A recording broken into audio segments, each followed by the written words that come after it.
தொழிலதிபர் திரு ராமச்சந்திரன் அவர்கள் பெற்றுக் கொள்கிறார்கள்.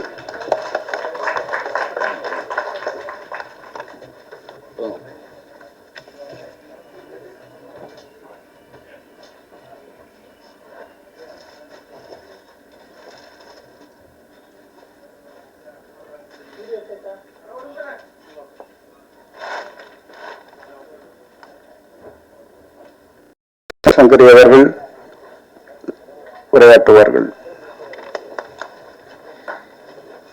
பேராண்டி படத்திறப்பு விழாவிற்கு வருகை தந்திருக்கும் என்னோட அண்ணன், எங்கள் இன தலைவன், எங்கள் தமிழ் மக்களின் தலைவன்.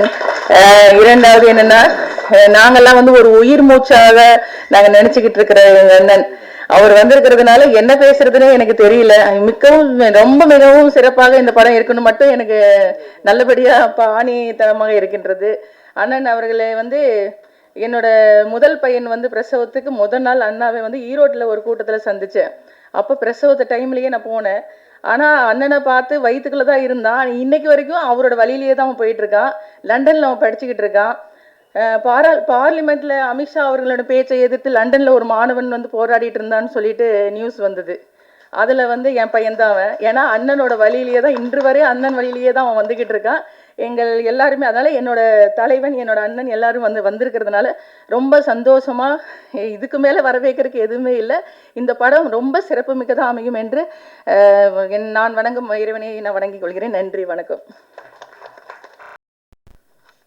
பாடலாசிரியர் திரு அருள்தாஸ் அவர்கள் உரையாற்றுவார்கள். அவையில் இருக்கும் அனைவருக்கும் வணக்கம். கூடியிருக்கு சபையோருக்கும் வணக்கம்.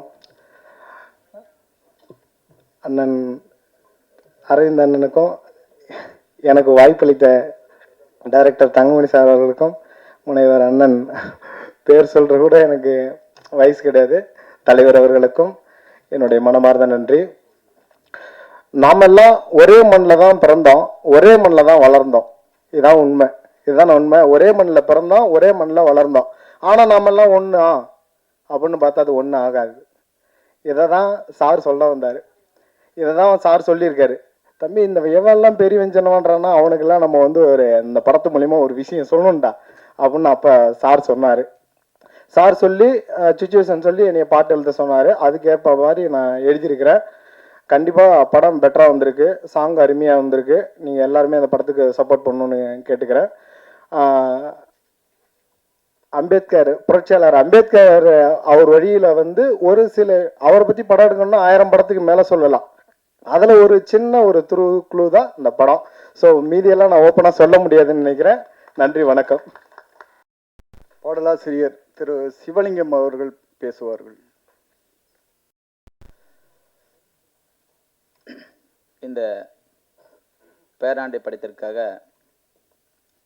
இந்த நிகழ்ச்சியை காண வந்திருக்கும், இந்த இசை வெளியீட்டு நிகழ்ச்சியை காண வந்திருக்கும் அனைத்து பொதுமக்களுக்கும், இந்த படத்தின் தயாரிப்பாளர் திரு மதிப்புமிக்க கதாசிரியர் கேஜி தங்கமணி சார் அவர்களை இந்த மேடையிலே கௌரவிக்கும் அளவிற்கு எனக்கு வயது இல்லாவிட்டாலும் அவரை நான் மனதார கௌரவிக்கிறேன். அது மட்டுமல்ல, இந்த இசை வெளியீட்டு விழாவில் வந்திருக்கக்கூடிய நமது பேராண்டை படத்தின் நாயகர் அரவிந்த் சார் அவர்களை வருகன இருகரம் கூப்பி வரவேற்கிறேன். மேலும் இந்த திரைப்படத்தின் பேராண்டி என்கிற திரைப்படத்தை எடுத்தாலே பேராண்டி என்ற சொல்லுக்கே பெரிய அர்த்தம் இருக்கும். அது ஒரு பாசமிக ஒரு வார்த்தை. அப்படிப்பட்ட இந்த பேராண்டி படத்திற்காக, இந்த இசை வெளியீட்டு விழாவிற்காக வந்திருக்கக்கூடிய மிகவும் பழமை வாய்ந்த படங்களெல்லாம் பார்த்திருக்கிறோம். அவர்கள் பேரை எனக்கு சொல்ல பெருமையா இருக்கு. லதா மேடம் அவர்களை இந்த மேடையில் காணவருக்கு நான் மிகவும் கொடுத்து வைத்திருக்கணும். மேற்கொண்டு இந்த இசை வெளியீட்டு விழாவில் அண்ணன் எழுச்சி தமிழர் கௌரவமாக சொல்லுவாங்க. பேர்லாம் நான் சொல்ல தான் பிறந்திருக்கிறேன். நான் சொல்ல மாட்டேன்னா சொல்ல மாட்டேன். ஏன்னா அவர் பேரை சொல்ல தான் நான் பிறந்திருக்கேன். எந்த தலைமையகத்திலும் சரி, எந்த இடத்துலையும் சரி, அஞ்சா சிங்கம், அடிமையாகாத ஒரு கலைஞர், எழுச்சி தமிழர், புரட்சியாளர் என்று சொல்லக்கூடிய காலரை தூக்கிட்டு சொல்றேன். எங்க அண்ணன் திருமா அவர்களை வணங்கி வரவேற்கிறேன். மேலும் இந்த இசை வெளியிட்ட விழாவில் வந்திருக்கக்கூடிய நிறைய படத்தில் பார்த்துருக்கேன், வில்லன்னா இப்படி தான் இருப்பாங்களா அப்படின்னு நினைப்பேன். ஆனால் அந்த ஆக்ஷன் எப்படி வருதுன்னு எனக்கு தெரியாது. நான் ஒரு கவிப்பிரியன், அவ்வளோதான். ஆனால் அவர் பார்த்ததுக்கு அப்புறம் தான் தெரியுது, நேரில் அது அப்படியே இங்கே ஜெராக்ஸாக அப்படியே உட்காந்துருக்கு. அண்ணன் கராத்தே ராஜா அவர்களை இந்த மேடையிலே கௌரவித்து வரவேற்கிறேன். என்னுடைய சிறிய வேண்டுகோள், நான் ஒரு தீச்சுடர் நிருபர், கள்ளக்குறிச்சி மாவட்டத்தை சேர்ந்த மிகவும் ஏழ்மையான குடும்பத்தில் பிறந்தவன். எனக்கு படிப்பு கம்மி தான், 10 தான், அதை தாண்ட முடியல. இருந்தும் ஒரு கவிப்பிரியனாக இருந்து சின்ன சின்ன கவிதைகளை எழுதி ஊரில் வந்து மக்களுக்கு கொடுத்துட்டு இருப்பேன். அந்த நேரத்தில் என் நண்பர் அருள்தாஸ் வந்து சொன்னார், இந்த பேராண்டி படத்துக்கு ஒரு பாட்டு எழுதிங்களான்னு கேட்டாப்புல. அப்புறம் யார் டைரக்டர்னு கேட்டேன். அதிகமாக பேச நினச்சிக்காதீங்க, தப்பாக எடுத்துக்காதீங்க. அப்படி சொல்லிட்டு இருக்கும்போது அப்புறம் கேஜி தங்கமணி சார் அவர்கள் வந்து, ஏழ்மையாக இருந்தாலும் பரவாயில்ல, பொருள் படம் இருக்கணும், நம்ம சுச்சுவேஷனுக்கு தகுந்த மாதிரி இருக்கணும் அப்படின்னு சொன்னார். சுச்சுவேஷன் சொன்னார். அந்த சுச்சுவேஷன் தகுந்த பாடல் தான் நிலவை பிடிக்க ஆசைப்பட்டேன் ராசாத்தி, என் நெஞ்சமெல்லாம் நீதானீர் ராசாத்தி என்ற பாடலை எழுதிய கதாசிரியர் சிவலிங்கம் ஆகிய நான், இங்கே என்னுடைய டைரக்டர் மற்றும் எங்களுடைய எழுச்சி தமிழர் லதா மேடம், நான் சால்வு அதிகமாக வாங்கிட்டு வரல, தப்பாக எடுத்துக்காதீங்க. 4 நாள் தான் வாங்கிட்டு வந்தேன். அந்த 4 பேருக்கு மட்டும் கௌரவிச்சிடும், எல்லாத்தையும் கௌரவிச்ச மாதிரி நினச்சிக்கங்க. வந்திருக்கக்கூடிய அத்தனை பேர்த்துக்கு ஒரு வேண்டுகோள், சால்வு கொடு. அனைவருக்கும் வணக்கம். பேராண்டி இந்த படத்துக்கு இசையமைக்க வாய்ப்பளித்த டைரக்டர் சாருக்கு எனது நன்றியை தெரிவித்துக் கொள்கிறேன். பத்திரிகை மீடியா நண்பர்களுக்கு எனது வணக்கத்தை தெரிவிக்கிறேன். அண்ணன் எனக்கு சால்வை போடும்போது எனக்கு ஒரு தெம்பு கொடுத்தாரு, பாடல் நல்லா இருக்குன்னு சொன்னார். அது ரொம்ப எனக்கு இசையை அமைக்கும் போது கூட நான் ஒரு ஆனந்தம் வேணும். அவர் எனக்கு அதாவது போட்ட உடனே அது சொன்னது ரொம்ப சந்தோஷமாக இருந்தது. அவருக்கு எனது நன்றியை தெரிவித்துக் கொள்கிறேன். அம்மா லதா அம்மாவுக்கு, மேடத்துக்கு எனக்கு வணக்கத்தை தெரியும். மேடையில் எங்கள் வாழ்த்த வந்திருக்க அனைவருக்கும் எனது நன்றியை தெரிவித்துக் கொள்கிறேன். இதில் இன்னும் ஒரு சந்தோஷம் என்னன்னா, இந்த படத்துக்கு ஆச்சி மனோரம்மா வந்து என்னோட கம்போசிங்கில் பாடின கடைசி பாடல், அது எனக்கு ரொம்ப சந்தோஷமாக இருக்குது. இந்த பாட்டை வந்து நீங்கள் எல்லாருமே, இது வந்து லைவ், இப்போ மாதிரி ஏஐயில் பண்ணி அதெல்லாம் பண்ணல, லைவாக பண்ணியிருக்கோம். இந்த பாட்டை நீங்கள் கேட்டிங்கன்னா எங்களுக்கு சந்தோஷமாக இருக்கும், நல்ல பாட்டு வரும், எங்களுக்கு ஊக்கம் கொடுத்தா மாதிரி இருக்கும். அதனால் கொஞ்சம் மீடியாலாம் எங்களுக்கு சப்போர்ட் பண்ணி நல்ல பாடலை வாழ வச்சிங்கன்னா ரொம்ப சந்தோஷம். நன்றி, வணக்கம். கராத்தே ராஜா சார் அவர்கள்.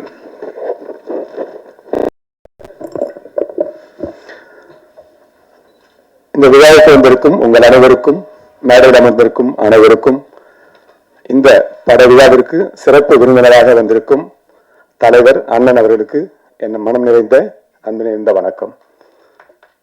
அனைவருக்கும் நன்றி. வருக வருகவென உங்கள் அனைவரையும் வரவேற்கிறேன். இந்த பேராண்டி திரைப்பட இசை வெளியீட்டு விழா நடந்து கொண்டிருக்கிறது. இந்த பேராண்டி திரைப்படத்தில் முறைமாமன் கதாபாத்திரத்தில் படம் முழுக்க நடித்திருக்கிறேன். இயக்குனர் கொடுத்த இந்த வாய்ப்புக்கு இயக்குனருக்கும் தயாரிப்பாளருக்கும் என் மனம் நிறைந்த நன்றியை இந்த மேடையில் சொல்லிக் கொள்கிறேன். நீங்கள் அனைவரும் பேராண்டி திரைப்படத்தை பெரிய திரையரங்கில் சென்று பார்த்து மிகப்பெரிய சப்போர்ட் செய்து பேராண்டி திரைப்படத்தை மிகப்பெரிய வெற்றி படமாக்க வேண்டும் என்று உங்களை அன்போடு கேட்டுக்கொள்கிறேன். நன்றி, வணக்கம். ஓசூர் டோனி அவர்கள் பேசுவார்கள். அனைவருக்கும் வணக்கம். இந்த விழாவுக்கு வந்திருக்கும் மீடியா நண்பர்களுக்கும், அண்ணன் திரு தலைவர் அவர்களுக்கும் மற்றும் லதா மேடம் அவர்களுக்கும், அம்மா அவர்களுக்கும், நாங்களாம் அவங்க கூட எல்லாம் ஒர்க் பண்ண நான் நினச்சி கூட பார்க்கல. எங்களுக்கு ரொம்ப அதிர்ஷ்டம் பண்ணியிருக்கோம். அந்த காலத்தில் எம்ஜிஆர் சாரை பார்த்துருக்கோம், அது பல இது பண்ணியிருக்கோம். அப்புறம் சின்ன சின்ன பசங்க இப்போ அவங்க கூட நடித்த லதாமா கூட நாங்கள் நடிச்சிருக்கிறதுக்கு நாங்கள் ரொம்ப பெருமைப்பட்டு கடமைப்பட்டிருக்கோம். ரொம்ப சந்தோஷமாக இருக்குது. நன்றி மேடம். அப்போ எனக்கு வாய்ப்பளித்த டைரக்டர் தங்கமணி சார் அவருக்கும் நான் இந்த மேலே நான் நன்றி சொல்லி தெரிவிச்சுக்கிறேன். மற்றும் இங்கே வந்திருக்கும் விழாவுக்கு வந்திருக்கும் அனைத்து பெரியோர்களுக்கும் என்னுடைய மனமார்ந்த நன்றியை தெரிவித்துக் கொள்கிறேன். படம் நல்லா வந்திருக்கு, நீங்களும் எல்லாம் பார்த்தீங்க. சாங் நல்லா இருக்கு, எல்லாம் இங்கே ஒர்க் எல்லாரும் நல்லா பண்ணியிருக்காங்க. ஆனால் இப்போ வர படம் நீங்களே பார்த்துருப்பீங்க. இந்த மாதிரி ஒரு ஃபேமிலி என்டர்டைன்மெண்ட் இது வரைக்கும் இந்த மாதிரி படம் வந்ததில்லை. கண்டிப்பாக நீங்கள் எல்லோரும் ஃபேமிலியோட வந்து பார்க்கலாம், நல்லா சிரிக்கலாம். இதில் பவர் ஸ்டார் இருக்கார், உங்களுக்கே தெரியும். பவர் ஸ்டார் இருந்தால் எவ்வளோ ஒரு காமெடி இருக்கும் உங்களுக்கே தெரியும். நல்லா பண்ணியிருக்காங்க, நல்ல நல்ல காமெடி இருக்குது. கண்டிப்பாக எல்லோரும் தியேட்டருக்கு வந்து பாருங்கள், பார்த்து இந்த படத்தை நீங்கள் வெற்றி பெற செய்யணுன்ட்டு உங்கள் தாழ்மை கேட்கிறேன். நன்றி, வணக்கம். இப்படத்தின் நாயகன் அரவிந்த் ராஜ் அவர்கள் பேசுவார்கள். ஊடக நண்பர்களுக்கு அனைவருக்கும் வணக்கம், பத்திரிகையாளர் நண்பர்களுக்கும் வணக்கம். எல்லாரும் கோர்வையாக பேசுகிறாங்க, அடுக்கடுக்காக பேசுகிறாங்க. எனக்கு அந்த மாதிரி பேச தெரியாது. நார்மலாக எனக்கு என்ன வருமோ அதை நான் பேசுகிறேன். தவறாக இருந்தால் மன்னிச்சுக்கோங்க. இது என்னோட முதல் மேடை, சரிங்களா? இந்த படத்தை பொறுத்த வரைக்கும் பார்த்துட்டிங்க அப்படின்னா ஃபஸ்ட் அண்ட் லாஸ்ட் வரைக்கும் நம்ம இயக்குனர் ஒருத்தரோட முயற்சியால் நடந்த படம் இது. இந்த படத்தை பொறுத்த வரைக்கும் ஒரு நம்பிக்கையை வச்சு தான் நாங்கள் வந்து இழுத்தோம். முதல் எடுத்தோடனே பார்த்தீங்கன்னா மனோரமாச்சி தான் இந்த படத்தில் வந்து நடிக்கிறதா இருந்துச்சு. அப்புறம் சில பல காரணங்களால அவங்க உடல் குறைபாட்டினால நடிக்க முடியல. ஆனால் என்னோட அதிர்ஷ்டம், அவங்க என்னோட படத்தில் கடைசியாக ஒரு பாட்டு பாடியிருக்காங்க. அதுபோக இங்கே என் கூட நடித்தவங்க எல்லாருமே பார்த்திங்கன்னா மிக மிக ஜாம்பவான்கள் தான். எல்லோரும் வந்து இன்றைக்கி நேற்று இல்லை, முதலேருந்தே நடிச்சிட்டு இருக்கிறவங்க. அதில் நான் ரொம்ப கொடுத்து வச்சுருக்கணும். நம்ம லதா மேடம் என் கூட நடிச்சிருக்காங்க. அதுபோக கராத்தன்ராஜன் சார் நம்ம கூட நடிச்சிருக்காரு. சுந்தரராஜன் சார் ஒர்க் இருக்குன்னு சொல்லிட்டு வர முடியல, அவர் நடிச்சிருக்காரு. ஹீரோயின் கொஞ்சம் பிஸியாக இருக்காங்க, அதனால அவங்களால வர முடியல அப்படின்னு சொல்லிட்டாங்க. இந்த படத்தை பொறுத்த வரைக்கும் பார்த்தீங்க அப்படின்னா நம்பினவங்க எல்லாருமே வந்து இந்த மேடையில் இருக்காங்க, நம்பாதவங்க யாருமே இங்கே வரல. அதுதான் முக்கியமான விஷயம். நாங்கள் நம்பினோம், முதலேருந்து கடைசி வரைக்கும் இயக்குனருக்கு துணையாக இருந்தோம். அவரோட வழியில் நாங்கள் பின்பற்றினோம். அவர் என்ன சொன்னாரோ அதை நாங்கள் செஞ்சோம். இப்போ இந்த படம் நாளைக்கு வெற்றி பெற்றோம். அப்படி பெற்றாலும் அதுக்கு முழுக்க முழுக்க காரணம் நம்ம இயக்குனர் மட்டும்தான். இந்த படத்தில் ரெண்டு விஷயம் மட்டும் நான் சொல்லிக்கணும். அது வந்து விளையாட்டுக்கு சொல்லலை. முதல் விஷயம் என்னன்னு பார்த்தீங்க அப்படின்னா, நம்ம ஊட்டி சாங் ஃபர்ஸ்ட் எடுத்துனே போட்டிருப்பாங்க, நீங்கள் எல்லாரும் பார்த்துருப்பீங்க இல்லையா? அந்த ஊட்டி சாங்கில் சரின்னு சொல்லிட்டு போயிட்டோம். தலகுந்தா ஹில் ஸ்டேஷன் அங்கே போயிட்டு சரி ஓகே எல்லாம் காஸ்டியூம் சேஞ்ச் பண்ணுங்க அப்படின்னு சொன்னாங்க. ஹீரோயினை பார்த்தேன், ஃபுல்லாக காஸ்டியூம் ஃபுல்லாக ஜம்முன்னு கேரளா ஸ்டைலில் நின்றுருந்தாங்க. சரி நமக்கு ஏதோ நல்ல காஸ்டியூம் கொடுப்பாங்க அப்படின்னு சொல்லிட்டு நான் வெயிட் பண்ணிட்டுருந்தேன். பார்த்தோன்னே பெருசாக ஒரு வேட்டி மாதிரி இருந்துச்சு. சரி ஓகே சட்டை எங்கே அப்படின்னு நான் கேட்டதுக்கு அவங்க என்ன சொன்னாங்கன்னா, வேட்டி போதும் உனக்கு அப்படின்ட்டாங்க. ஏப்பா இவ்வளோ குளிராக இருக்குது, ஹில் ஸ்டேஷன் வேட்டி மட்டும் போதுமா, வேறு ஏதாச்சும் கொடுங்கன்னா துண்டு ஒன்று கொடுத்துட்டாங்க. அதில் மட்டும்தான் எனக்கு ஈக்கணுனால கொஞ்சம் கோவம். அது மட்டும் இல்லாமல் ஸ்டண்ட்டு பண்ணாங்க. ஸ்டண்ட் என்னென்னு பார்த்தீங்கன்னா, மற்ற படத்துலலாம் ஒரு 2 ஃபைட்டு வைப்பாங்க, 3 ஃபைட்டு வைப்பாங்க, 4 ஃபைட்டு வைப்பாங்க. ஆனால் நம்ம இயக்குனர் ஒரே ஒரு ஃபைட்டு தான் வச்சுருக்காரு. அது வந்து அப்போ நான் கொஞ்சம் சந்தோஷப்பட்டேன். சரி ஒரே ஒரு ஃபைட்டு தான் இருக்குது, நம்ம தப்பிச்சோம். ஸ்டண்ட் ரொம்ப பெருசாக இருக்காது, ஃபஸ்ட்டு படம் தானே, இவனுக்கு எதுவும் வராதுன்னு சொல்லிட்டு டூப்புக்கு இது போட்டுப்பாங்கன்னு சொல்லி ஸ்டண்ட் மாஸ்டர் பார்த்தீங்கன்னா சைனீஸ்கார மாதிரி இருப்பார். நீங்கள் பார்த்தாலே தெரியும். அவர் வந்து நின்றுட்டு இந்த மாதிரி ஓகே ஸ்டண்ட் பண்ணலாம் அப்படின்னு சொல்லிட்டு முன்னாடி நான் நின்றுருக்கேன். என் கூட இவ்வளோ க்ளோஸில் ஒரு ஸ்டண்ட் மேன் நிற்க சொன்னார். நான் கூட கேட்டேன் அவர்கிட்ட, ஏன் சார் இது என்ன லிப் கிஸ்ஸாக பண்ணுறான், இவ்வளோ க்ளோஸாக நிற்கிறானே அப்படின்னு சொன்னோன்னே சரின்னு சொன்னால் அவர் என்ன சொன்னார்னா, தம்பி உங்களுக்கு பல்ட்டி அடிக்க தெரியுமா அப்படின்னு கேட்டார். ஓகே சார் பல்ட்டி தானே தெரியும், அது கை கீழே ஊனி தலையை ஊனி திரும்பிடணும் அப்படின்னு சொன்னேன். அவ்வளோதான் சார், அதை தான் பண்ணணும், ஆனால் நீங்கள் கையை ஊனாமல் பண்ணணுன்ட்டார். சார் நான் இது என்ன பல்ட்டி அடிக்க சொன்னீங்க, ஓகேன்ட்டேன். கையை ஊனி திரும்ப சொல்கிறீங்க, சரி ஓகே சார் பண்ணிடுறேன், ஏதோ ஒன்று பண்ணிடுறேன் அப்படின்னு சொல்லிட்டேன். அவன் என்ன பண்ணிட்டாங்கன்னா, அந்த பக்கத்தில் நின்றுருந்தவன் வந்து பேக் பெல்ட்டி அடிக்க சொல்லிட்டாங்க. பேக் பெல்ட்டி அடிக்கிற சொன்னா அது எப்படிடா நான் முன்னாடி குதிக்க அவன் பின்னாடி குதிக்க, இது எப்படி கரெக்டாக இருக்கும் அப்படின்னு சொல்லி நான் பார்த்தேன். அப்புறம் தான் தெரிஞ்சிச்சு இவர் ஏதோ ஒன்று பண்ண போகிறாருன்ட்டு. நான் முன்னாடி குதிக்க அவன் பின்னாடி குதிக்க டங்குன்னு ஒரு அடி மண்டையில் ஃபஸ்ட்டாக இதில். அதுதான் ஒரு நல்ல எக்ஸ்பீரியன்ஸாக எதிர்பார்த்தேன். நல்ல அடி விழுந்துச்சு. அடி விழுந்தோன்னே அது எனக்கு அப்போ பெருசாக தெரியல. அதுக்கப்புறம் வந்து இந்த எடிட்டிங்கு டப்பிங் இதெல்லாம் முடிஞ்சு வரவும் பார்த்தீங்க அப்படின்னா ரொம்ப அற்புதமாக இருக்குது. அது போக வந்து நம்ம பாடல் வரிகளையும் ஃபஸ்ட்டு நாங்கள் வந்து இவ்வளோ நம்பலை இப்படி வரும் அப்படின்ட்டு. ஆனால் இயக்குனர் வந்து சொன்னார், இந்த பாடல் வந்து வேறு லெவலில் ரீச் ஆகும், நீங்கள் வேணால் பாருங்கள் அப்படின்னாரு. அப்புறம் ஃபைனலாக பார்க்கும்போது ஒவ்வொரு வரியுமே இது நான் எந்த படத்தையும் வந்து குறிப்பிட்டு சொல்லலை. இப்போ இருக்கிற படங்கள்லாம் எனக்கு தெரிஞ்ச வரைக்கும் வரிகள் வந்து பெருசு அளவில் பார்க்கறதில்ல. மியூசிக் இதெல்லாம் தான் பெரிய அளவில் பார்க்குறாங்க. ஆனால் நம்ம தமிழ் கலாச்சாரத்துக்கு இது பண்ணுற மாதிரி சிலம்பாட்டத்தை இதில் நாங்கள் வச்சுருக்கோம். அது போக பார்த்தீங்கன்னா ஒவ்வொரு வரியும் நீங்கள் ரசிக்கிற மாதிரி இருக்கும். எம்ஜிஆர் பாடலுக்கு அடுத்து பார்த்தீங்க அப்படின்னா நல்ல நல்ல கவிஞர்கள் புலவர்கள்லாம் எழுதியிருப்பாங்க. அதுக்கப்புறம் நம்ம படத்தில் ஆனால் இவங்க 2 பேரும் லிரிக்லேட் வந்து பேசுனாங்களே இல்லைங்களா, அவங்க வந்து பார்த்தீங்கன்னா இதுக்கு முன்னாடி இந்த மாதிரிலாம் எழுதுனது கிடையாது. நம்ம படத்துக்கு நல்லா எழுதியிருக்காரு. அந்த எழுதுனதுக்கொசரமே அதை பார்த்த உடனே இயக்குனர் வந்து நீங்கள் 100% வந்து சாட்டிஸ்ஃபைட் பண்ணவே முடியாது.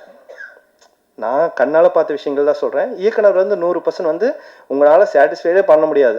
நம்ம 100 டேக் எடுத்தாலும் 101 take okay better okay next இன்னொரு டேக் எடுங்க அப்படின்ட்டுருவாரு சிம்பிளாக.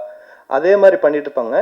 எப்படி இதை ஓகே சொன்னாருன்னு தெரியல. லிரிக்கெல்லாம் ஓகேன்ட்டாங்க. அதுக்கப்புறம் பார்க்கும்போது பார்த்தீங்கன்னா இவ்வளோ பெரிய பிரம்மாண்டமாக இருக்குது பாட்டு எல்லாமே.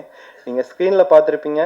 நல்லா வரும்னு நினைக்கிறேன். படம் நல்லா இருக்குது. நீங்கள் எல்லாம் மறக்காமல் எல்லாரும் தியேட்டரில் போய் படத்தை பார்க்கணும். எங்களுக்கு சப்போர்ட் பண்ணணும். இவ்வளோ நேரம் நான் பேசினதை அமைதியாக கேட்டிருந்தேன். எல்லாருக்கும் நன்றி, வணக்கம். நன்றி. இந்த மேடை எனக்கு புதுசு. மீடியா நண்பர்களுக்கும் இங்கே வந்திருக்கிற பெரியோர்களுக்கும் என்னோட வணக்கங்கள். நான் பவர் ஸ்டாருக்கு ஒய்ஃபாகவும் ஹீரோனிக்கு அம்மாவும் பண்ணியிருக்கிறேன். என் பேர் லலிதா. நான் கோபிச்செட்டிப்பாளையத்துலேருந்து வந்திருக்கேன். பாட்டு படம் சூப்பராக வந்திருக்கு. நீங்கள் எல்லோரும் போய் தேட்டரில் எங்களுக்கு ஆதரவு கொடுக்குமாறு வேண்டி விரும்பி கேட்டுக்கொள்கிறேன். நன்றி, வணக்கம். திருமதி லதா அம்மா அவர்கள் பேசுவார்கள். மேடையில் அமர்ந்திருக்கும் இந்த ஆடியோ ரிலீஸுக்கு வந்திருக்கும் எழுச்சி தமிழர் திருமாவளவன் அவர்களே, திரு ராஜேஷ் அவர்களே மற்றும் இயக்குனர் தங்கமணி அவர்களே, பாடலாசிரியர் அவர்களே, இங்கு அமர்ந்திருக்கும் அனைவருக்கும் என் முதற்கண் வணக்கம். பத்திரிகை ஊடக நண்பர்களுக்கும் என் வணக்கம். இந்த திரைப்படத்தை பற்றி சொல்லணுன்னா இப்போ பார்த்தா பிரமிப்பாக இருக்குது. பாடல்கள் அவ்வளோ இனிமையாக இருக்குது. அதாவது எடுக்கும்போது நமக்கு தெரியல.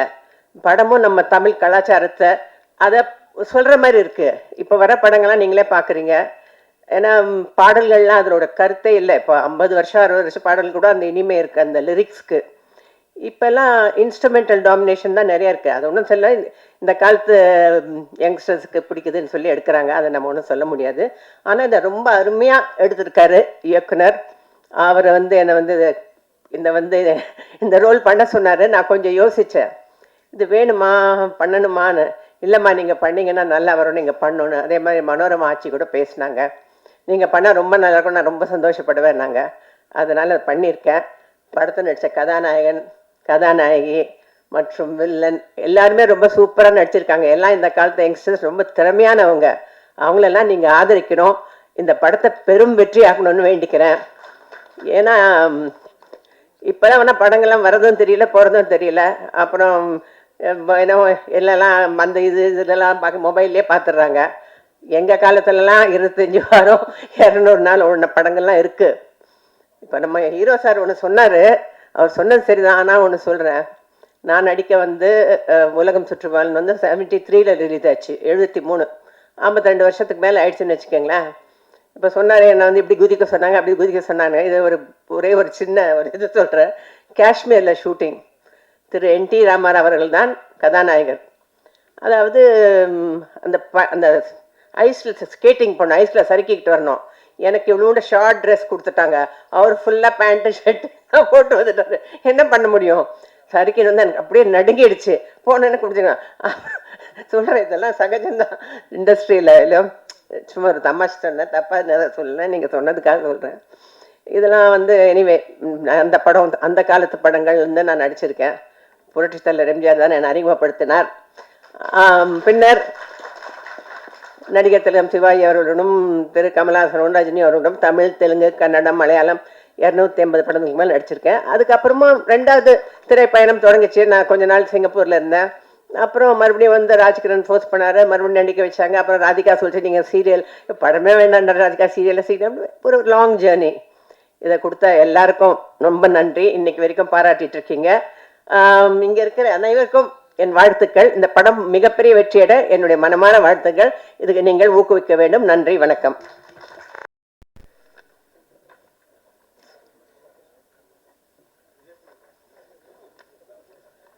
இயக்குனர் நன்றி.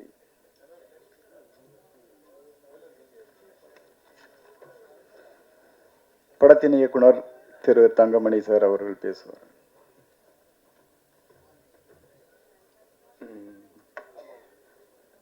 எல்லாத்துக்கும் வணக்கம். எல்லாருக்கும் வணக்கம். ஊடக நண்பர்களுக்கும் பத்திரிகை நண்பர்களுக்கும் வணக்கம். இந்த பேராண்டி படம் எப்படி உருவாச்சு அப்படின்னா, இந்த கதையை போய் மனோரமாட்ட தான் சொன்னேன்.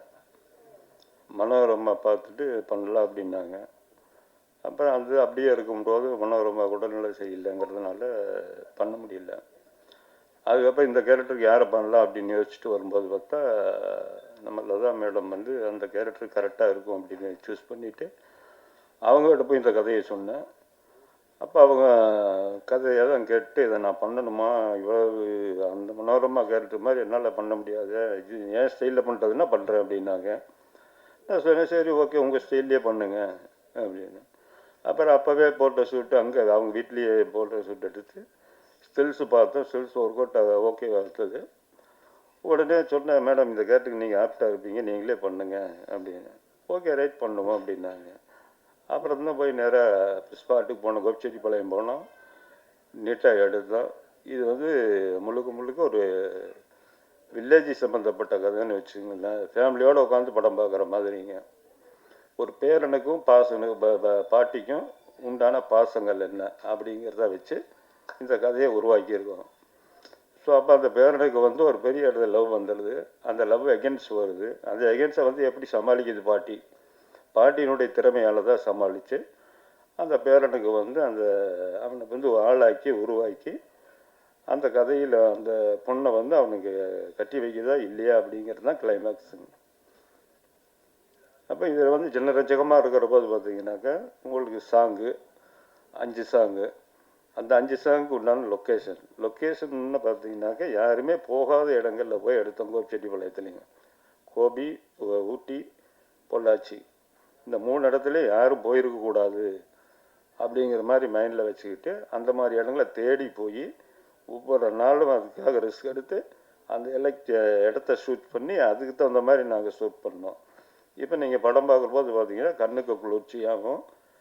ஒவ்வொரு சீனும் வந்து பார்த்தீங்கன்னா அழகாக இருக்கும். ஸோ அது படம் பார்க்குற போது தான் தெரியும். இப்போ நீங்கள் சாங்கு பார்க்குற போதே தெரிஞ்சிருக்கும் இது எப்படி இருக்கும் அப்படின்ட்டு. அந்த மாதிரி ஒவ்வொரு இடங்களுமே பார்த்து எடுக்கப்பட்ட படம் தான் இந்த பேராண்டிங்க. இந்த பேராண்டி படம் வெளியில் வந்ததுன்னா கண்டிப்பாக ஃபேமிலியோடு உட்காந்து படம் பார்க்கக்கூடிய படம் தான் இந்த பேராண்டி. பேராண்டிங்கிறது வந்து பேசப்படும் அப்படிங்கிறது என்னுடைய கணிப்பு. கட்டாயமே இது நடக்கும். அந்த பெருமாளுடைய ஆசையால் இது நடந்து தீரும் அப்படிங்கிறத மைண்டில் வச்சுட்டு இங்கே வந்திருக்கும் அனைவருக்கும் வணக்கத்தை கூறி நன்றி கூறி விடைபெறுகிறேன். நன்றி, வணக்கம். நன்றி சார். படக்குழுவினர்கள் அனைவரையும் வாழ்த்தும் எழுச்சி தமிழரின் வாழ்த்துரை.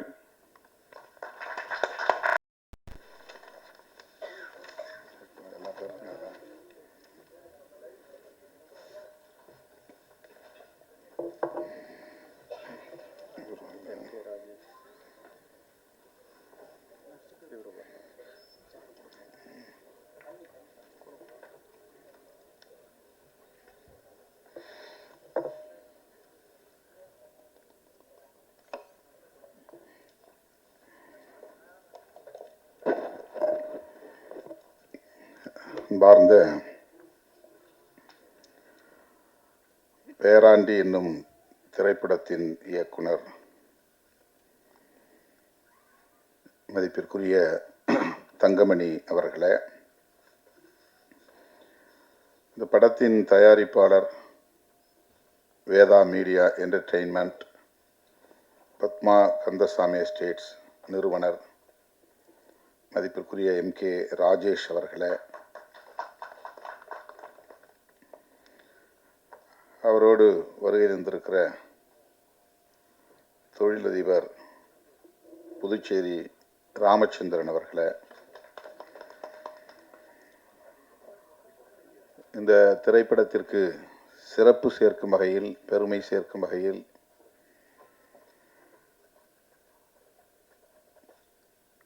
எம்ஜிஆர் அவர்களுக்கு ஜோடியாக நடித்து புகழ் பெற்ற திருமதி லதா அம்மா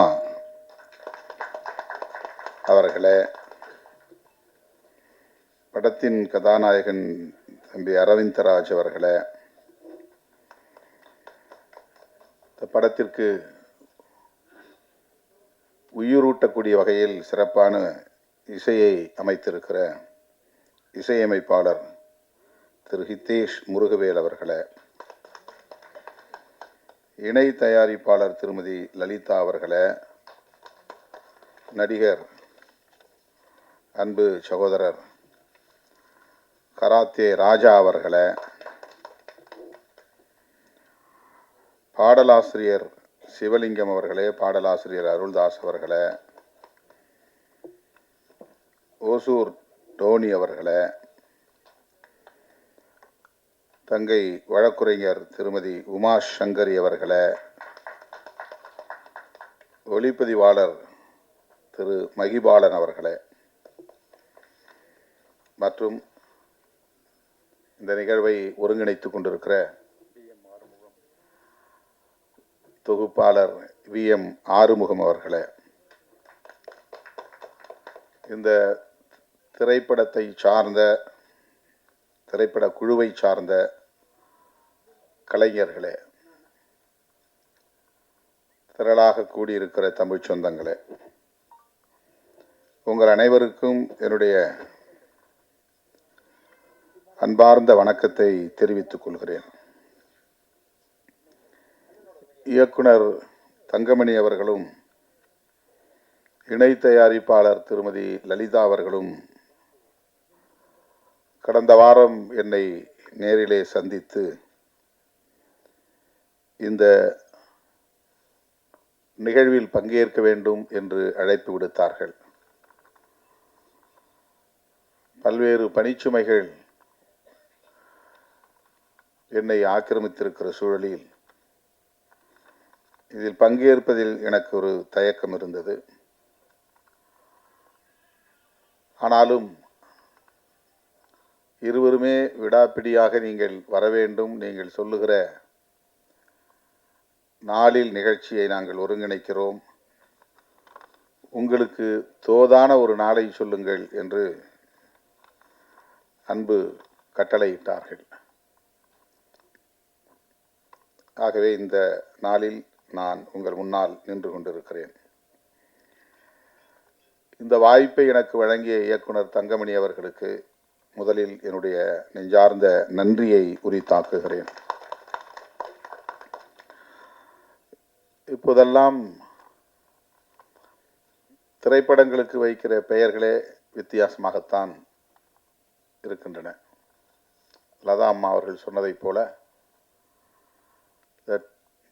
2K கிட்ஸ் இந்த காலத்து இளைஞர்களுக்கு பிடித்த இசை, பிடித்த பெயர் எல்லாம் ஆங்கிலத்தில் தான் நிறைய திரைப்படங்களுக்கெல்லாம் பெயர்கள் வருகின்றன. அல்லது ஏதாவது ஒரு வித்தியாசமான கவர்ச்சிகரமான பெயர் சூட்டப்படும்.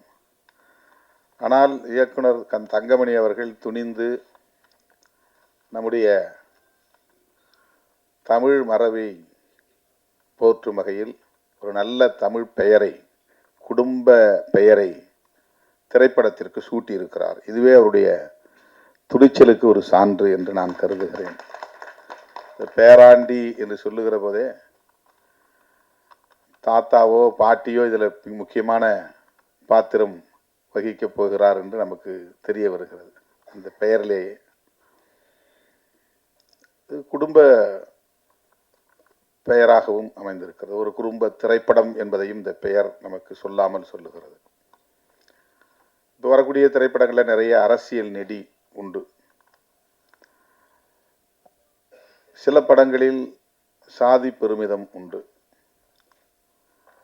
சில படங்களில் சாதியை ஒழிப்பு அரசியலை பேச வேண்டும் என்கிற அந்த கருத்தியல் போக்கை நாம் பார்க்கிறோம். இன்றைய சூழலுக்கு ஏற்ப காதல் கதையாக இருந்தாலும் குடும்ப கதையாக இருந்தாலும் இந்த காலத்து இளைஞர்களுக்கு ஏற்ப பெயர் சூட்டுவதில் இயக்குனர்கள் கவனமாக இருக்கிறார்கள். ஆனால் நம்முடைய இயக்குனர் தங்கமணி அவர்கள் லதா மேடம் இதில் இருக்கிறார் என்பதனாலே என்னவோ அந்த பெயரை தேர்வு செய்திருக்கிறார் என்று நான் கருதுகிறேன். அது பொருந்துகிறது. ஒருவேளை பெயர் முன்னே கூட அவர் தேர்வு செய்திருக்கலாம். அவர் இந்த காலத்துக்கும் பொருந்தக்கூடியவராக இருக்கிறார் லதா அம்மா என்பது பாராட்டுதலுக்குரியது. அவங்க சொன்னாங்க, உலகம் சுற்றும் வாலிபன் தான் நான் முதல்ல நடித்த படம்னு. எனக்கு திடீர்னு என்னுடைய பழைய நினைவுகள். நான் பார்த்த முதல் படமே உலகம் சுற்றும் வாலிபன் தான். நான் இப்போ 8வது படிச்சுட்டு இருந்தேன், நீங்கள் இப்போ 10வது படிச்சு இருந்திருக்கிறீங்க. நான் எங்கள் கிராமத்தில்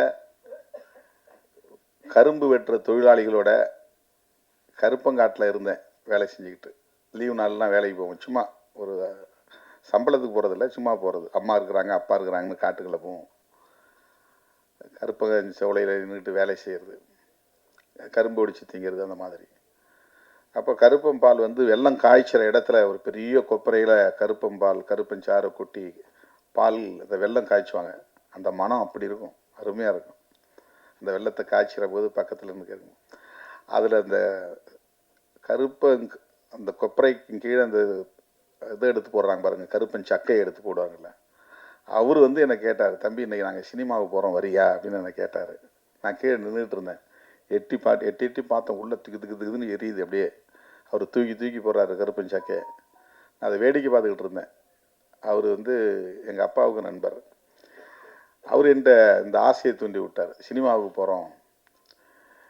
எனக்கு என்ன படம் அப்படின்னு கேட்டால் எம்ஜிஆர் படம் சொல்கிறேன்.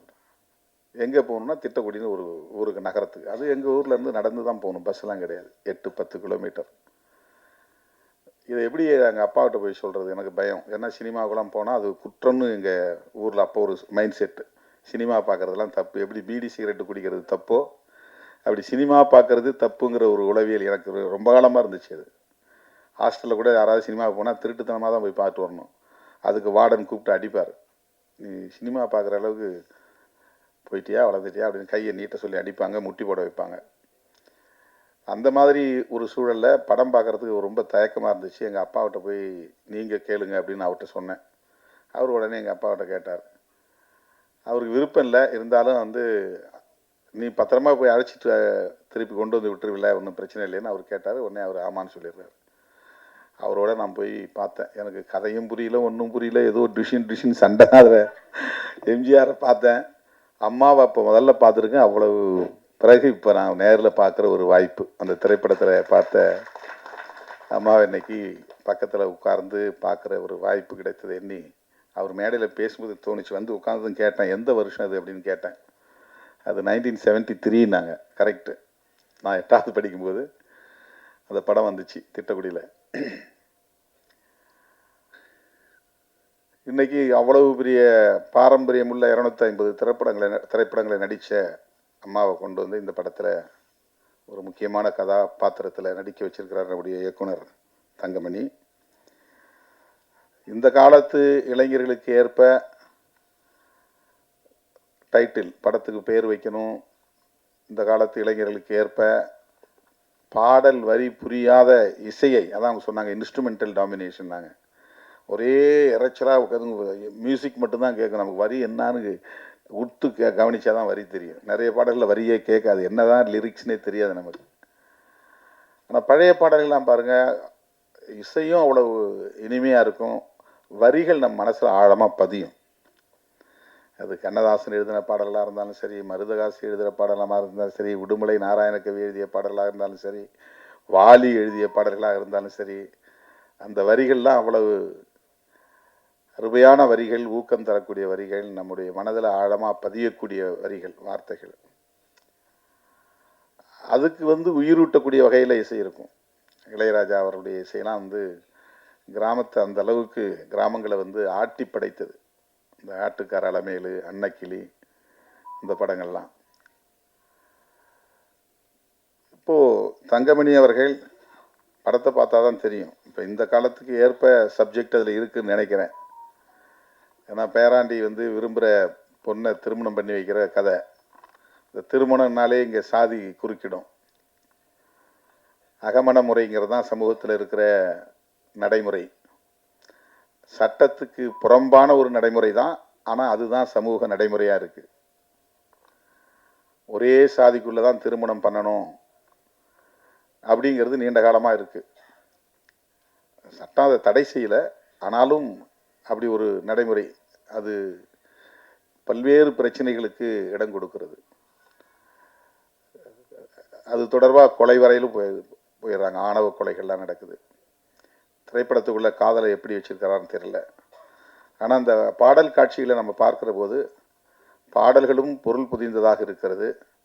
அதற்கேற்ப இசையும் அருமையாக இருக்கிறது, கேட்க இனிமையாக இருக்கிறது. அதனால தான் அவர்கிட்ட சொன்னேன், நல்லா பண்ணியிருக்கீங்க, படம் ஹிட் ஆகும், உங்கள் பாடல் நல்லா இருக்கு அப்படின்னு சொன்னேன். தம்பி அரவிந்த்ராஜ் வந்து இங்கே மேடையில் பேசும்போது இதுதான் முதல் மேடைனாரு. ஆனால் அவர் தான் பேசுனதுலேயே ரொம்ப சிறப்பாக பேசினார். எல்லாரும் டக்கு டக்குன்னு முடிச்சுக்கிட்டாங்க, எதுக்கு நமக்கு வம்பு, நீண்ட நேரம் மேடையில் பேசக்கூடாதுன்னு. ஆனால் அவர் வந்து இந்த கதை, இயக்குனருடைய உழைப்பு, அவருக்கு இருந்த அனுபவம் எல்லாத்தையும் நல்லா பேசினார். எப்படி முதல் மேடையிலேயே சிறப்பாக பேசினாரோ அது மாதிரி முதல் படத்திலேயே சிறப்பாக நடிச்சிருக்கிறார். நான் தான் கேட்டேன், நீ நல்லா பண்ணியிருக்கப்பா, உனக்கு நல்ல ஃபியூச்சர் இருக்குது அப்படின்னு சொன்னேன். நல்லா தேர்ந்தெடுத்திருக்கிறார் இயக்குனர் தங்கமணி அவர்கள். ஒரு நல்ல கதாநாயகனை தமிழ் திரையுலகத்திற்கு வழங்கியிருக்கிறார் என்று தான் நான் அறிமுகப்படுத்தி இருக்கிறார் என்று தான் நம்புகிறேன். ராஜா ரொம்ப நாளாக எனக்கு தெரியும், கராத்தே ராஜா. நான் என்ன தம்பிங்க இந்த கெஸ்ட் ரோலில் நடிக்கிறதுக்காக சில படங்களை கூப்பிட்டாங்க. அப்போது நான் அப்போலாம் அந்த திரைப்படத்துக்கு முக்கியத்துவம் தரலை. ராஜா அப்போ எனக்கு அறிமுகமானவர். இன்றைக்கி நிறைய படங்கள் நடிச்சிட்டு இருக்கிறார். இப்போ கூட ஒரு திரைப்படம் கௌதமன் படத்தில், அதில் ரொம்ப சிறப்பான ஒரு பாத்திரத்தில் நடிச்சிருக்கிறாரு. இந்த படத்துலையும் அருமையாக அந்த பாடல் காட்சிகள்லேயே நமக்கு அவர் எப்படி பண்ணியிருக்கிறாருங்கிறத பார்த்தோம். இப்போ நல்லா தேர்வு பண்ணியிருக்கிறாரு தங்கமணி அவர்கள். லதா அம்மாவை தேர்வு பண்ணியிருக்கிறாரு, அரவிந்த்ராஜ், அதே மாதிரி கதாநாயகி பேர் தெரியல, அவங்களும் ரொம்ப சிறப்பாக பண்ணியிருக்கிறாங்க. அது அவங்களுக்கு முதல் படமா ரெண்டாவது படமான்னு தெரியல, சிறப்பாக பண்ணியிருக்கிறாங்க. இந்த படத்தினுடைய கதை கரு எப்படி இருக்கிறது, கதை ஓட்டம், திரைக்கதை எப்படி அமைந்திருக்கிறது, இந்த கிளைமாக்ஸ் எப்படி முடியுது அப்படிங்கிறதெல்லாம் பொறுத்து தான் மக்களுடைய ஆதரவை வென்றெடுக்க முடியும். என்னதான் வந்து சிறப்பான திரைக்கதை இருந்தாலும் கூட இசை ரொம்ப முக்கியமானது. ஒரு இசை வந்து சரியாக அமையலை, பேக்ரவுண்டு பின்னணி இசை சரியாக அமையலைன்னா அந்த படம் கொஞ்சம் ஸ்ட்ரகிள் பண்ண வேண்டியிருக்கும். ஹிதேஷ் அவர்கள் இந்த படத்திற்கு அந்த பாடல்களிலிருந்து பார்க்க முடிகிறது, நல்ல இசையை வழங்கியிருக்கிறார். தங்கமணி அவர்கள் ஏன் என்ன இந்த வெளியீட்டு விழாவுக்கு என்ன வலியுறுத்தி கூப்பிட்டார் எனக்கு தெரியாது. இப்போ அண்மை காலமாக நம்முடைய நண்பர்கள், திரைத்துறையை சார்ந்தவர்கள் இந்த மாதிரி இசை வெளியீட்டு விழாவுக்கு என்னை அழைக்கிறார்கள். ப்ரீவியூ ஷோவுக்கும் வந்து பாருங்க அப்படின்னு சொல்லி கூப்பிடுறாங்க. நான் வந்து தொடக்கத்தில் என்ன அன்பு தோழின்னு ஒரு படத்தில் ஒரு தம்பி கிட்டத்தட்ட 6 மாதம் போராடி தான் என்ன அதில் நடிக்க வச்சார். எனக்கு கதை தலையும் புரியாது, வாலும் புரியாது, எதையுமே நான் கேட்டுக்கல, நேரம் ஒதுக்க முடியாது, ஏதோ அவர் சொன்னபடி செஞ்சேன். அதுக்கப்புறம் வின்சென்ட் செல்வாவை வச்சு தமிழரசன் ஒரு படம், ஒரு 10 நாள் ஷூட்டிங் போனோம், அப்படியே நின்று போயிடுச்சு. அதுக்கு முன்னாடியே வந்து கலகம்னு ஒரு படம், அது கலகத்திலே முடிஞ்சு போயிடுச்சு. களஞ்சியம் தான் இயக்குனர். அவர் வந்து எனக்கு மேக்கப் போட்டு 4-5 ஃபோட்டோ ஷூட் மட்டும் பண்ணார். ஃபோட்டோ ஷூட்டோடு நின்று போயிடுச்சு அது. அதில் அந்த ஃபோட்டோ ஷூட்லாம் நல்லா தான் இருந்துச்சு.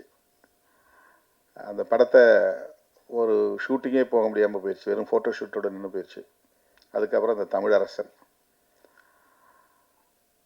ஆனால் அதை தாண்டி 1-2 படங்களில் முகம் காட்டணும்னு மன்சூர் அலிகான் என்னை பிடிச்சி, நான் மருத்துவமனையில் ராமச்சந்திராவில் கிடந்தப்போ என்னை கட்டாயப்படுத்தி இழுத்துட்டு வந்து ஒரு பாட்டு சீனில் என்னை நடிக்க வச்சார். அப்போ நான் இயல்பாகவே மீசை எடுத்திருந்தேன். அந்த நேரத்தில் எனக்கு ஒரு சின்ன ஆப்ரேஷன், மூக்கில் சைனஸ் ஆப்ரேஷன் நடந்திருந்த நேரம். அப்போல்லாம் நான் வந்து இந்த திரைப்படத்திற்கு பெரிய முக்கியத்துவம் தரல. அப்புறம் மின்சாரம்னு ஒரு படம், இந்த அன்பு தொழிலில் நடித்த உடனே அவர் ஒரு கோயம்புத்தூர்காரர் தான் தயாரிப்பாளர். அவர் வந்து நீங்கள் தமிழ்நாடு முதலமைச்சராக நடிச்சே தீரணும் அப்படின்ட்டார். சரி, படத்துலையாவது நம்ம ஒரு நாள் முதலமைச்சராக இருப்போமே அப்படின்னு ஆசைப்பட்டு அதுக்கு நான் ஒத்துக்கிட்டேன். ஆனால் எப்படி கதை எனக்கு தெரியாது. தலையும் வாலும் எதுவுமே புரியாது. ஏன்னா டிஸ்கஷனில் உட்கார்றதில்ல, ரிஹர்சல் கிடையாது. கிடைக்கிற நேரம் கொஞ்சம் நேரம் அந்த ஸ்பாட்டுக்கு போனோடனே இதை செய்யுங்க அதை செய்யணும். ஏன்னோ அப்போ எனக்கு வந்து அதில் பெருசாக ஆர்வம் எட்டலை. எனக்கு சின்னதுலேருந்தே திரைப்படத்தை பற்றி ஒரு தவறான மதிப்பீடு உருவாகி போச்சு. திரைப்படம் பார்த்தா அது வந்து தப்பு, அது குற்றம் அப்படிங்கிற மாதிரி. அப்படி இருந்த என்ன இன்னைக்கு தங்கமணி போன்ற இயக்குனர்கள் நிறைய திரைப்படங்களை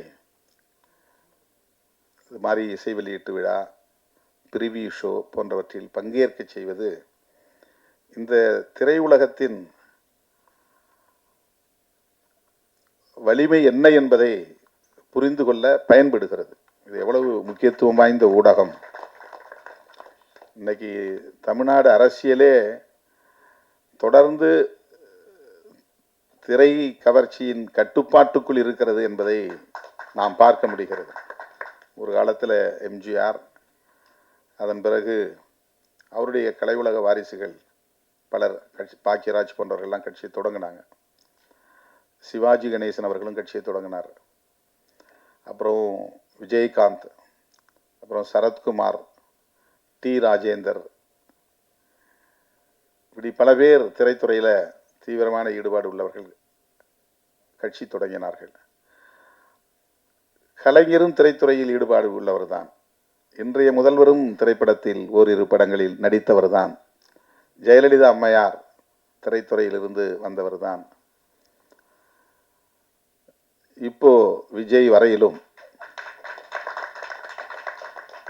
தமிழக அரசியலில் திரை உலகம் எந்த அளவுக்கு ஈடுபாடு கொண்டிருக்கிறது அல்லது தாக்கத்தை ஏற்படுத்தி வருகிறது, அந்த கவர்ச்சி இன்னும், திரை கவர்ச்சி இன்னும் குறைந்தபாடில்லை என்கிற ஒரு நிலையை நாம் பார்க்கிறோம்.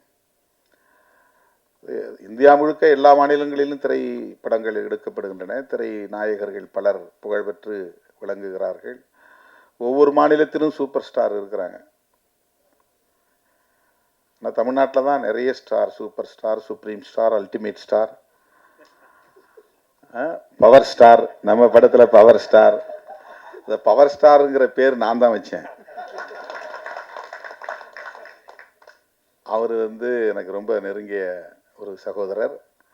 கொஞ்ச நாள் எங்கள் கட்சியில் பொறுப்பில் இருந்தார்.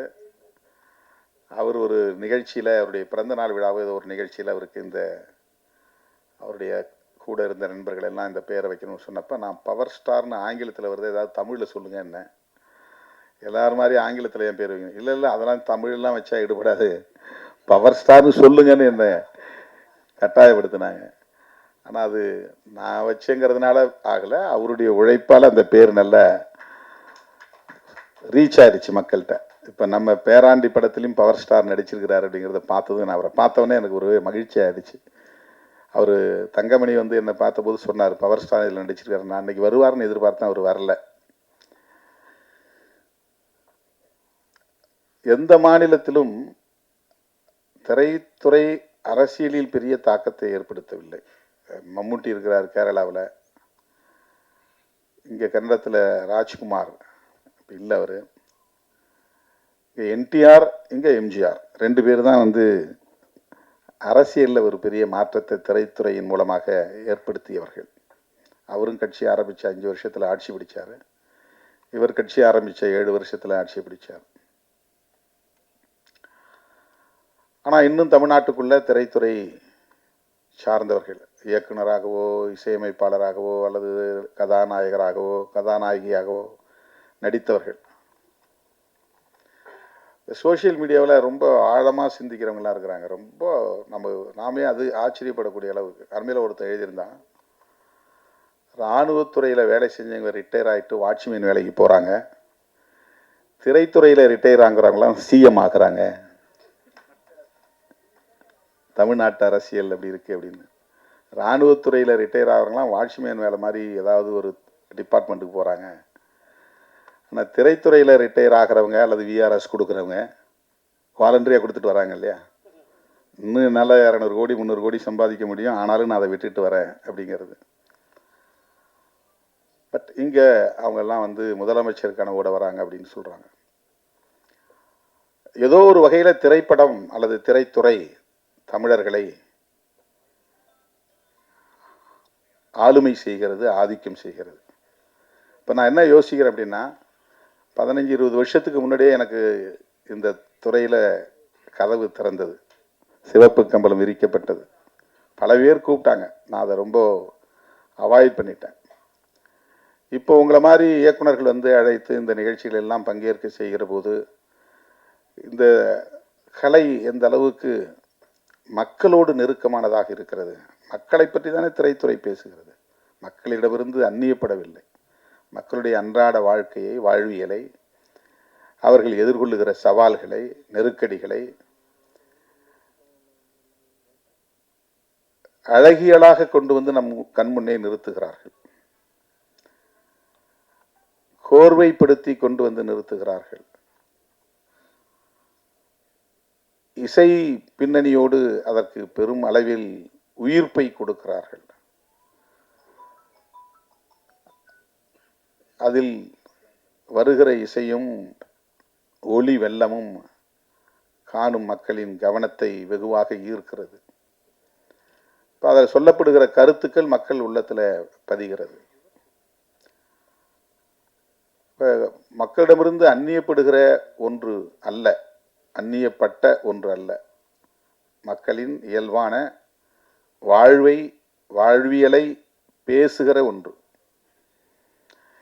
இதை எந்த அளவுக்கு நேர்மறையாக கையாள முடியும், பாசிட்டிவாக இதை ஹேண்டில் பண்ண முடியும், கையாள முடியும் அப்படிங்கிறது அந்த இயக்குனருடைய பார்வையை பொறுத்தது.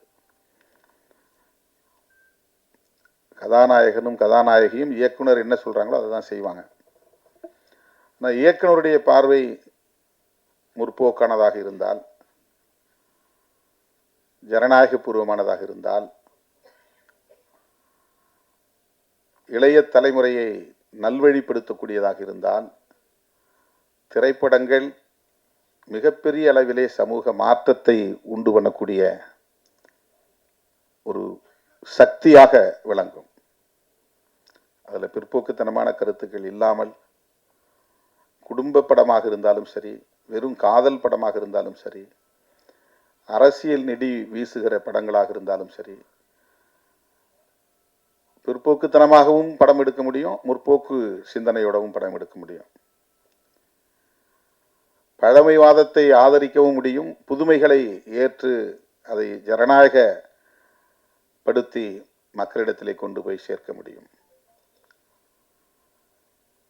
தங்கமணி அவர்கள் என்னை தேடி வந்து இந்த இசை வெளியீட்டு விழாவிலே பங்கேற்க வேண்டும் என்று முடிவெடுத்தார், அழைத்தார் என்றால், நான் அவரை ஒரு ஜனநாயக சிந்தனையாளராகத்தான் பார்க்கிறேன், முற்போக்கு சிந்தனையாளராக பார்க்கிறேன். இல்லைன்னா அவர் என்ன சூஸ் பண்ண வேண்டிய அவசியம் இல்லை. ஏன்னா என்னுடைய கருத்தியலோடு அவருடைய சிந்தனையும் நேர்கோட்டில் இருந்தால் மட்டும்தான் என்னை அழைக்க அவர் முடிவெடுக்க முடியும். இல்லைன்னா இவர் நாம் பேசுகிற கருத்துக்கு எதிராக பேசுகிறவர், நமக்கும் அவருக்கு அது ஒத்து வராது. அப்படி தான் அவர் யாராவது சஜஸ்ட் பண்ணால் கூட, இல்லைப்பா அவரெல்லாம் அழைச்சிட்டு வர வேண்டாம், அப்படி தான் அவர் ரிஜெக்ட் பண்ணுறேன் வாய்ப்பு இருக்குது, தவிர்ப்பதற்கு வாய்ப்பு இருக்கிறது. ஆனால் இந்த திரைப்படத்தினுடைய இயக்குனர் ஒரு படத்தை இயக்கி அது வெளிவந்துட்டால் அந்த இயக்குனர் எப்படி காலரை தூக்கி விட்டுவார்னு நமக்கு தெரியும், அவருடைய நடை எப்படி கம்பீரமாக மாறும் நமக்கு தெரியும். ஓரிரு படங்களை வெற்றிகரமாக கொடுத்துட்டா அடுத்தது அரசியல் தான் அப்படிங்கிற நிலைக்கு போகிறவர்களை நமக்கு பார்க்குறோம். ஏன்னா திரைத்துறைங்கிறது அந்த மாதிரியான ஒரு உளவியலை இங்கே கட்டமைச்சிருக்கு. ஒரு நல்ல படத்தை கொடுத்துட்டா போதும், அடுத்து முதலமைச்சர் நாற்காலிங்கிற ஒரு எண்ணத்தை உருவாக்குகிறது. ஆனால் ஒரு உண்மையை நாம் தெரிஞ்சுக்கணும், தேசத்தில் முதலமைச்சர் பதவியும் பிரதமர் பதவியும் ஒப்பீடு செய்து பார்க்க வேண்டிய தேவை இருக்கிறது. நீங்கள் கொள்கை ரீதியான ஒரு முன்னெடுப்பை செய்தாலும், சமூக மாற்றத்தை ஏற்படுத்துவதாக இருந்தாலும், உண்மையான அதிகாரம் என்பது பிரதமர் பொறுப்பில் தான் இருக்கிறது, அந்த இருக்கையில் தான் இருக்கிறது. நாம் அதுக்கு பெருசாக ஆசைப்படுறதில்ல, எல்லாருமே சிஎம் ஆகணும்னு தான் நம்ம ஆசைப்படுறோம். நமக்கு தெரிஞ்சது சீஃப் மினிஸ்டர் தான் ரொம்ப அல்டிமேட் பவர் அப்படின்னு நம்ம நினைக்கிறோம். உண்மை அது இல்லை. இது வந்து ஒரு தாசில்தார் ஆஃபீஸ் மாதிரி தான். இது ஒரு கலெக்டருக்கு கீழே இருக்கிற ஒரு பெரிய அளவில் இதை வந்து நீங்கள் கொள்கை முடிவுலாம் எடுக்க முடியாது. சமூக மாற்றங்களை பெருசாக செய்ய முடியாது. ஒரு ஊழல் இல்லாத அரசாங்கனால ஒரு மாநிலத்தில் கொடுக்க முடியும்னு சொல்லலாம். மாநில உரிமைகளை பாதுகாக்க முடியும்னு நம்ம சொல்லலாம். ஆனால் உண்மையான அரசியல் அதிகாரம், ஆட்சி அதிகாரம் எங்கே இருக்குன்னா கான்ஸ்டிடியூஷன் பிரகாரம் பார்த்தா டெல்லியில் தான் இருக்குது. பிரதமர் பதவி தான் இருக்குது. இப்போ தமிழர்கள்ட்ட யாருக்கிட்டுமே பிரதமர் ஆகணுங்கிற எண்ணமே வரமாட்டேங்குது. ஒரு தேசிய அரசியலை பேசணும், தேசிய அளவில் வந்து நம்ம ஒரு சக்தியாக மாறணும், அடுத்து நாம் வந்து பிரதமர் இருக்கையை நோக்கி நகரணும். ஒரு பிரதமர் ஆகிட்டா ஈழத்தமிழர் பிரச்சனைக்கு நம்ம தீர்வு காண முடியும். மாநில முதலமைச்சரானா ஆக முடியாது, செய்ய முடியாது. இன்னும் அந்த அடிப்படையை நம்மளால் புரிஞ்சிக்க முடியாமல் இருக்குது. வந்து முதலமைச்சர் ஆகிட்டா போதும் ஈழத்தமிழர் பிரச்சனையை தீர்த்துடலாம் அப்படின்னு நினைக்கிறாங்க. முடியவே முடியாது. ஏன்னா தமிழ்நாடு முதலமைச்சர் மொத்தம் 30 பேரில் ஒரு ஆள், அவ்வளவுதான். 545 எம்பிக்களில் ஒரு 40 எம்பி தான் இங்கேருந்து போகிறோம். மிச்சம் 500 பேர் இந்தியா முழுக்க இருக்கிறாங்க. அவெல்லாம் சேர்ந்து தான் பெரும்பான்மை கருத்தை உருவாக்க முடியும், ஒரு கொள்கை முடிவு எடுக்க முடியும். நான் அதை குறைச்சி மதிப்பில்லை, ஒரு ஒப்பீடு நமக்கு தேவை. எப்படி எது எது வந்து அதிகாரம் பெற்ற பதவி அப்படிங்கிறத நம்ம வந்து பார்க்க வேண்டியிருக்கிறது.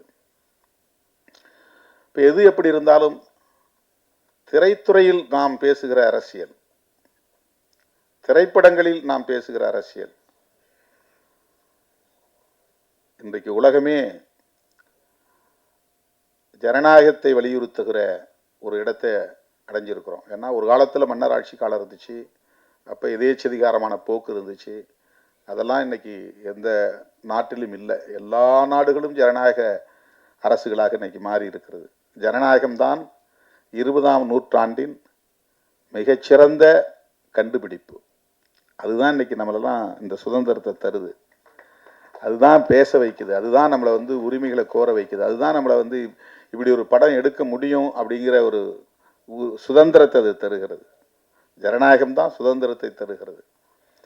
அந்த ஜனநாயக சிந்தனை அப்படிங்கிற விஷயத்தை இன்னும் ஆழமா மக்கள்கிட்ட நம்ம கொண்டு போய் சேர்க்கணும்.